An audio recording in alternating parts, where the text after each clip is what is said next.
আসসালামু আলাইকুম বন্ধুরা, সবাই কেমন আছেন? আশা করি আল্লাহর রহমতে সবাই ভালো আছেন, আর আল্লাহর রহমতে আমিও ভালো আছি। তো এই যে অফিস থেকে এসে একটু রেস্ট নিলাম, নিয়ে এখন বাইরে হচ্ছে সুন্দর আবহাওয়া, বৃষ্টি হচ্ছিল। এখন অবশ্য বৃষ্টি নেই, বৃষ্টি থেমে গেছে। তো ইচ্ছা করছিল একটু টক কিছু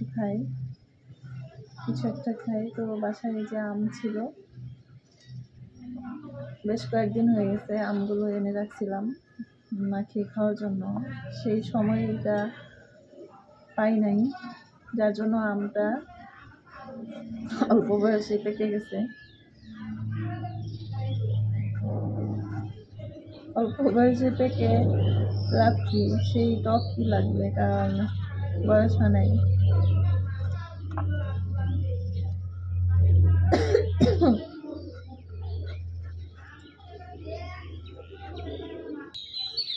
তো এই যে লবণ মরিচ দিয়ে আমটা মেখে খাবো। অনেকদিন পরে এইভাবে আম খাবো। হাই হাই, এত দেখি যে ভিতরে আমের আটিও কিচ্ছু হয় নাই, কেবল ইয়া হয়েছে, আর সেই আম পেকে গেছে। ওই যে বললাম না, অল্প বয়সে পেকে গেছে, কিছু কিছু মানুষের মতো অল্প বয়সে পেকে যায়। তো কেউ আবার মাইন্ড করবেন না কথাটা শুনে। তাই দেখি অল্প অল্প করে বিসমিল্লাহ।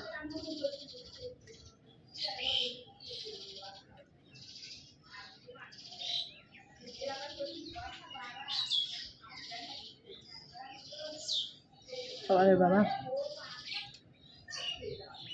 এমন টকের টক!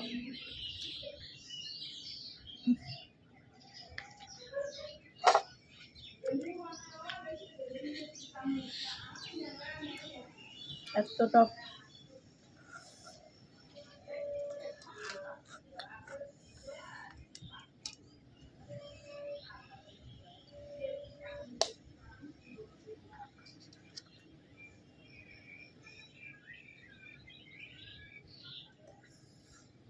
আম যদি টকে না লাগে তাহলে কিসের মজা আম খেয়ে?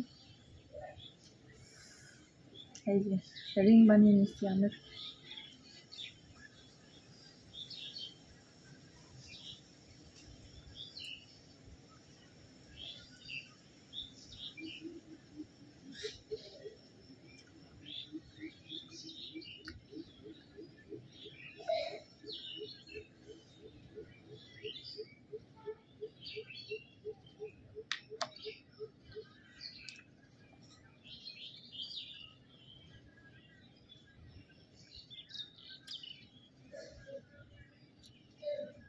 এটা হচ্ছে চিনি দিয়ে,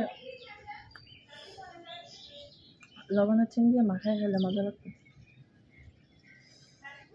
মরিচ লবণ। আগে যে আমরা এইভাবে আমি রাত্রি হলে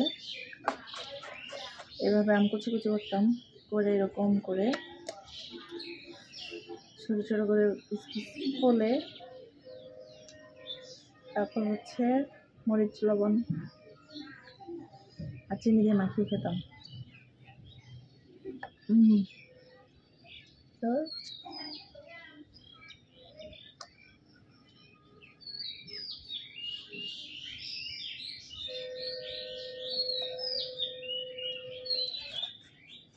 কার কার কাছে আম খেতে মজা লাগে লবণ মরিচ দিয়ে?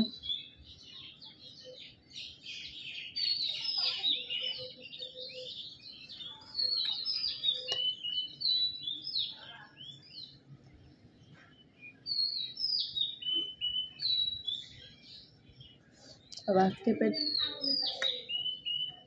বুক জ্বলবে এই ঝাল খেয়ে।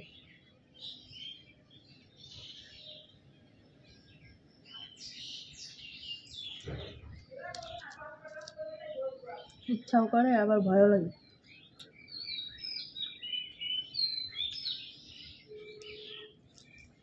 আমার আম খাওয়া দেখলে নিজেরই হাসি পায়।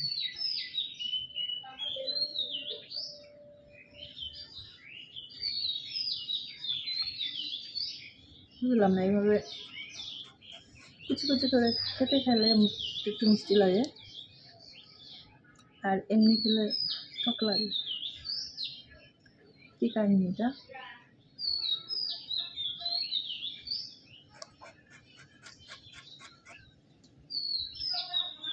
কাহিনী তো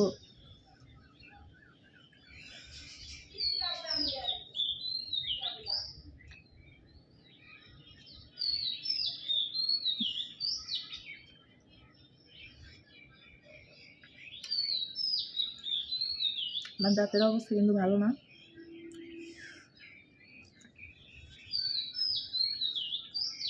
আর খাওয়া যাবে না, খাওয়া শেষ।